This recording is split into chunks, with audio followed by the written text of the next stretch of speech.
ഇന്ന് വൃശ്ചികം 1 ഈ ഒരു മാസം നിങ്ങൾക്ക് എന്തൊക്കെ എക്സ്പെക്റ്റ് ചെയ്യാമെന്ന് നമുക്ക് നോക്കാം. നിങ്ങൾ വെയിറ്റ് ചെയ്ത് ഇരുന്ന നിങ്ങളുടെ റിവാർഡ്സ്, സാലറിയൊക്കെ പെൻഡിങ് ആയിട്ട് കിടക്കുന്നവർക്കാണെങ്കിൽ അതൊക്കെ ലഭിക്കുന്നു. നിങ്ങൾക്ക് കർമ്മപരമായ റിവാർഡ്സ് വെയിറ്റ് ചെയ്തിരുന്നത് ലഭിക്കുന്നുണ്ട്.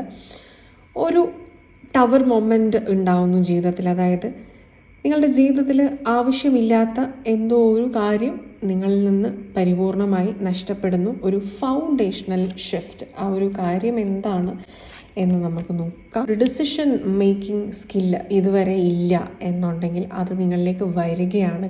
നിങ്ങൾ എടുത്തിട്ടുള്ള ഏതോ ഒരു റോങ് ചോയ്സ് നിങ്ങൾക്കൊരു കാർമിക് റിലേഷൻഷിപ്പ് നൽകിയിട്ടുണ്ട്. സോ ഇത് ചില വ്യക്തികൾക്കെങ്കിലും ഒരു എൻഡ് ഉണ്ടാവുന്നു. അത് നിങ്ങളുടെ കാർമിക് റിലേഷൻ ആയിട്ടുള്ളവർ വളരെയധികം ആത്മവിശ്വാസത്തോടെ നിങ്ങൾ ജീവിതത്തിൽ മുന്നേറുന്നു.